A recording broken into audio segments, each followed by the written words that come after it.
flash, 3 fois flash avec un franc rouge. Le défenseur direct du chef de l'État, dans les carrés du chef de l'État, Obama, le Poutine de Kinshasa, le Poutine qui vit à Kinshasa, l'homme martyr qui n'a pas peur de vos grades et de vos situations politiques, qui que vous soyez. En tout cas, dans le carré du chef de l'État, si vous osez, vous me trouvez là-dedans. Parce que le chef m'écoute et me suit. Je ne suis pas dans la politique pour l'argent. Non. Je suis dans la politique agissante du chef de l'État parce que ça a des bonnes idées qui peuvent avancer la RDC et qui peut aussi reconquérir toutes les valeurs perdantes, les valeurs qui étaient perdues de la RDC peuvent remonter aujourd'hui avec Fatih Béton, le président de la République Antoine Félix Tshisekedi Tshilombo, président de la RDC reconnu dans le monde entier. Aujourd'hui, il est vice-président de l'Assemblée générale de l'ONU, membre non effectif du Conseil de sécurité, de grade déjà de haut niveau reconnu dans le monde entier. Peuple congolais, chers compatriotes, chef de l'État Fatih Béton, l'intervention de ce mardi est basée surtout sur ces messieurs, les Libanais, qu'on appelle, si c'est Boussole, si c'est qui là. Je ne veux même pas citer son nom parce que ça m'a énervé et ça m'énerve. Monsieur le Libanais, on connaît votre mentalité, vous les Libanais. Nous sommes presque les Africains, nous tous. Moi, je te croyais, moi, le défenseur du chef de l'État, je te croyais être un Américain. Or, tu es sujet libanais, tu as changé peut-être de nationalité, tu deviens, tu deviens américain. Mais, monsieur les Libanais, le caractère des Libanais, vous êtes des commerçants. Un Libanais, d'ailleurs, c'est un commerçant. Vous n'êtes pas dans la politique parce que moi, tu vous dis, parce que je m'adresse à toi, les Libanais là. Je connais le caractère des Libanais. Les Africains, nous connaissons les Libanais. Vous êtes dans la mafia terrible. Vous êtes dans l'escroquerie terrible. Alors, comme je viens de dire, je te connaissais, je croyais que tu étais américain. Parce que les Américains, en tout cas, disais-je, ils sont quand même sérieux. Mais, toi, Libanais, aujourd'hui, tu es venu. Donc, tu fais quelle politique? Parce que dans la politique, il y a la politique de démagogie, ça c'est connu de tous les présidents, c'est connu de tous les politiciens. Ça c'est de un. Il y a la politique qu'on dit, politique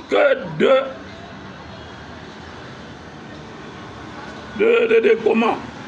De récapitulation, c'est-à-dire de venir dans un cas politique pour attirer tout ce qui est de bien ou de mauvais des choses, afin que tu puisses rétracter dans tout ce que... Parce que tu connais déjà l'histoire et tu vas venir maintenant rétracter, entrer dans la démagogie pour mentir et faire ce que tu voulais faire. Et c'est comme ça que, messieurs les Libanais, si c'est Boussole, si c'est quoi, parce que Vous, les boussoles, c'est comme ça. Vous n'êtes pas fixe. Le boussole n'est pas fixe. Les boussoles bougent à tout moment. Et c'est comme ça que moi, je te qualifie d'un boussole. Ton nom là, c'est boussole. Donc, tu n'es pas correct, tu n'es pas juste devant, auprès de notre chef de l'État. Tu es venu attirer, connaître la situation du Congo.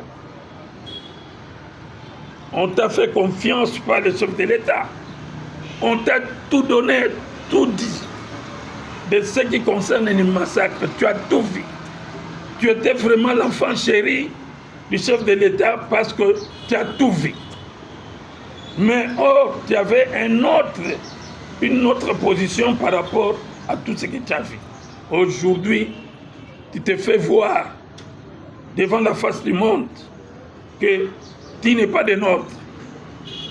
Donc tu es un espion. Les Libanais, c'est vous qui avez tué le président Mouzé Kabila.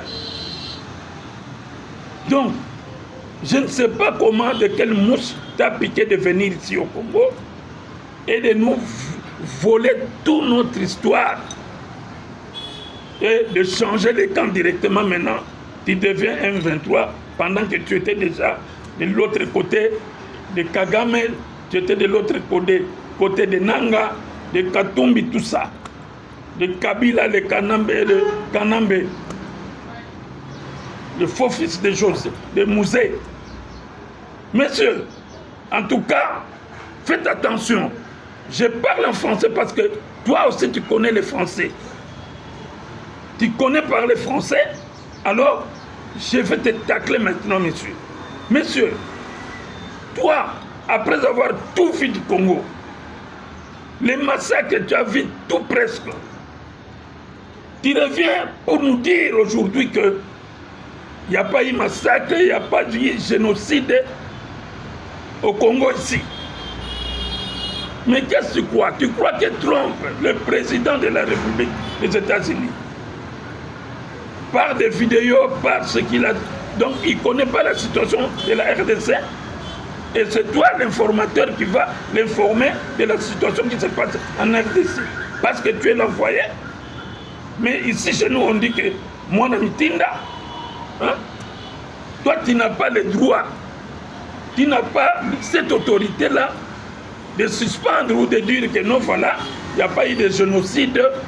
Moi je qualifie ça comme les histoires de la guerre, c'est la guerre. Mais monsieur, tu es corrompu. Moi, je suis clair avec toi. On t'a corrompu l'argent.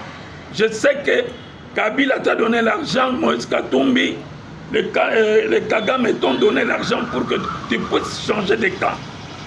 Et tu as changé de camp automatiquement parce que vous, les Libanais, vous ne voulez que l'argent. Mais sache-le bien. Le sang de l'argent que tu as là, que tu as reçu, ça vient du sang des Congolais. Et que nos aïeux vont te suivre. Tu ne vas pas jouir de cet argent. Tu vas mourir pour cet argent-là. Tu veux minimiser les morts des Congolais. Tu as craché sur les morts des Congolais. Il y a combien de gens qui ont perdu leur famille, leurs enfants? Combien de militaires qu'on a perdu ici? Nous les Congolais, on n'a jamais attaqué le Rwanda. On n'a jamais attaqué. Ce sont eux qui viennent nous envahir avec les attaques, les viols, les meurtres, hein, les génocides. Aujourd'hui, tu ne reconnais pas les génocostes congolais pendant qu'il y a des cimetières là-bas. Mais soyez sérieux. Tu n'es pas sérieux, mais c'est Boussole, si c'est Boussole, c'est ce qu'il a. Hein? Tu n'es pas sérieux, tu es moins sérieux. Tu vas mourir avec l'argent des Congolais. Tous ces gens qui t'ont donné l'argent, ça vient de matière des Congolais ici. Ils ont tué les Congolais, après ils ont vendu les matières. Avec cet argent, ils vivent. Toi aussi, tu es dans le panier là. Moi, je te mets dans le panier de 100 Congolais. Nous plairons nos frères aujourd'hui. Ils ont perdu la vie comme ça, avec les Nanga. Ils viennent et là, ils sabotent, ils tuent. Au lieu de prendre seulement les matières, non, ils viennent pour tuer, conquérir les territoires congolais. Aujourd'hui, devant le monde entier, tu fais des déclarations trop imbéciles. Ce sont des déclarations trop imbéciles à ton niveau. D'ailleurs, tu n'as pas de niveau. Moi, je crois qu'il y a un homme sage ou intelligent qui ne peut pas dire ça. Même si on te donnait l'argent.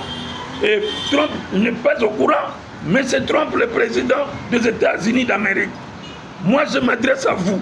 Vous êtes le chef de l'État comme Félix Antoine Tshisekedi Tshilombo, président de la RDC.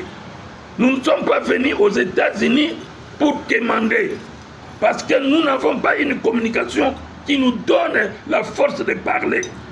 Si moi j'étais aux États-Unis, j'allais parler. On n'est pas venu quémander chez vous pour vous demander, parce que vous êtes une grande puissance du monde entier, la première puissance du monde entier. Demandez, vous demandez, oh non, assistez-nous, faisons ceci, parce que nous voulons la paix totale dans notre pays. Non, non, monsieur. Nous faisons la coopération gagnant-gagnant. Nous avons les matières premières. Vous avez besoin de ça. Alors, coopérons. Un deal ne peut pas faire 3 mois. Moi, je le savais déjà bien avant.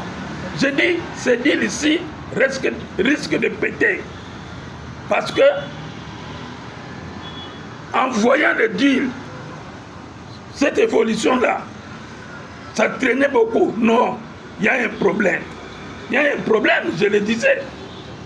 Donc voilà aujourd'hui le problème. C'est votre envoyé spécial là, qui vient de vous dire, qui vient de dire en face du monde que voilà, il n'y a pas de génocauste, il n'y a pas massacre, c'est la guerre, tout ça, tout ça. Il est rentré dans l'autre cas de Kagame. Monsieur le Président, c'est vous qui êtes le chef de l'État. Les décideurs, c'est vous, comme aussi notre chef de l'État, Félix Antoine Tshisekedi, est le décideur du Congo. C'est lui qui décide, et c'est vous qui décidez. Ce n'est pas c'est simple, monsieur. C'est un envoyé spécial qui doit, Boutros, ici c'est Boutros, qui va venir nous dire ou bien enquêter sur nous. Ce n'est pas lui la force des États-Unis. Il ne connaît pas la situation du Congo. C'est 30 ans comme ça, nous sommes souffrants pour les matières premières. Nous n'avons pas la paix, nous mourons chaque jour. Un vaurien, un truc comme ça, il vient, il vous dit non, voilà, c'est la guerre. Non, non, non, non. Il mérite d'être bouté dehors. Mais c'est Trump, mettez-lui dehors pour votre honneur, président des États-Unis d'Amérique. Le monsieur est corrompu. On lui a donné des matières, on lui a donné l'argent que vous ne connaissez pas. Moi, je les dénonce en tant que le défenseur du chef de l'État. Le monde entier, suivez-moi dans cette déclaration ici. Il arrive auprès du chef de l'État des États-Unis d'Amérique. Je suis Congolais et j'y reste. Vous ne chercherez pas les Congolais dans notre pays. C'est notre pays. Le pays d'envahisseurs, c'est le Rwanda, c'est l'Ouganda, c'est le Kenya et consorts. Ce sont ces pays-là, frontaliers avec nous, qui viennent nous détruire. Chef de l'État des États-Unis, Donald Trump, donc soyez prudents et soyez vigilants. Parce que ça, c'est vous dévaloriser totalement.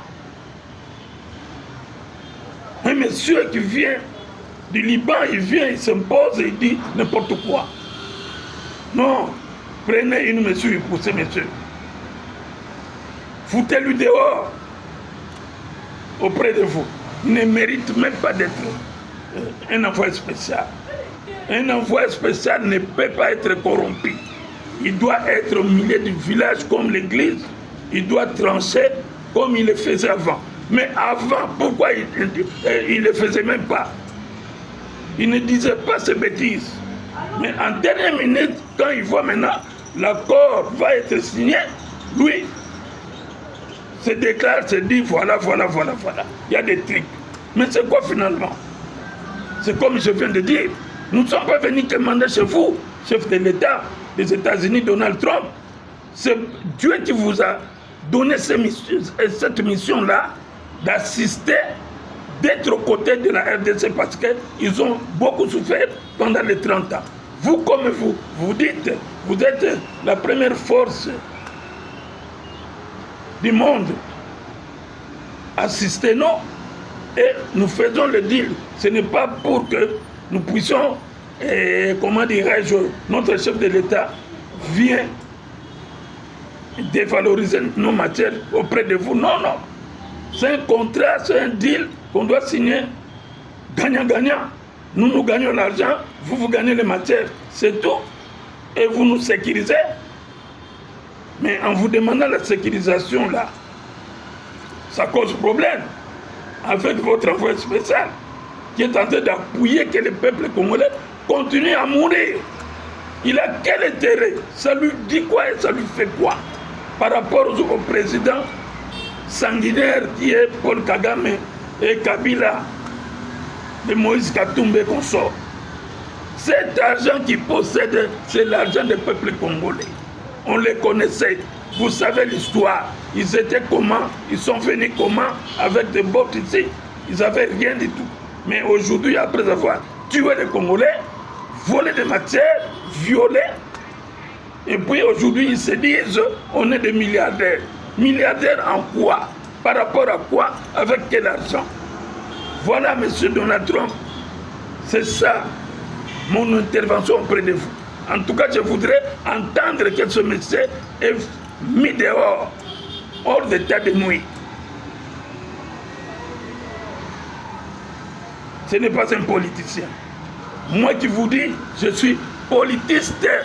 Je ne suis pas politicien, mais je suis plus que politicien. Je suis politiste. Ma tête résonne. Et je donne les idées à mon président de la République. Si c'est mauvais, c'est mauvais. Si c'est bon, c'est bon. Je dis non, ok, ça va, c'est bon. Alors c'est pas pareil. Voilà mon intervention d'aujourd'hui. Toujours dans notre... Parce que c'est la politique que je suis en train de parler.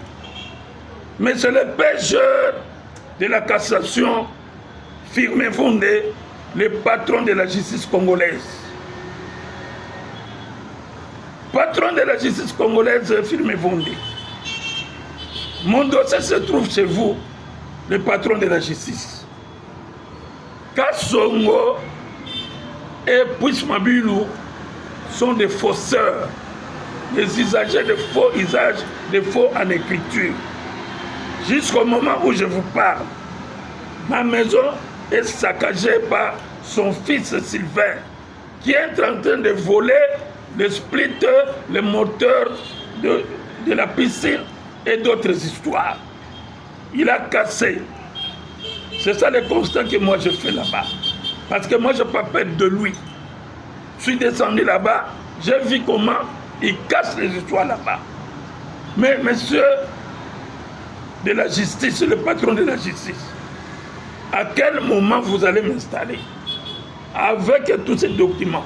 J'ai été entendu, je fais ma plainte là-bas, quand on ne veut pas venir comparaître, puisse m'habiller autant, tous, ils fuient.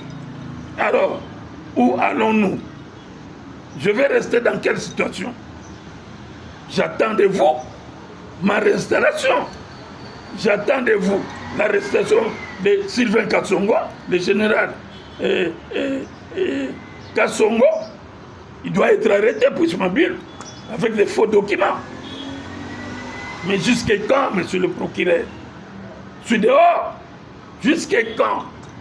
J'ai tout fait et j'ai tout répondu. Tous les documents sont là chez vous. En tout cas, veuillez guetter sur mon dossier afin que tu puisses prendre une décision finale, que je sois réinstallé officiellement dans ma maison. Voilà, c'est ce que je vous demande. Ce sont des voleurs, tous ces gens-là. Ce sont des bandits, des brigands. Ce sont des M23 qui ne veulent pas.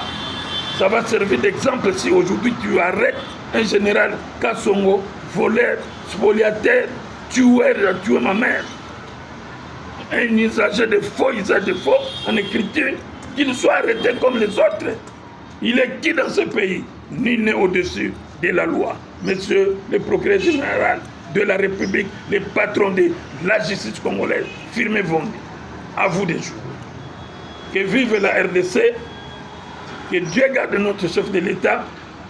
Le deal va être signé. Personne ne vous trompe. On est là. Amen.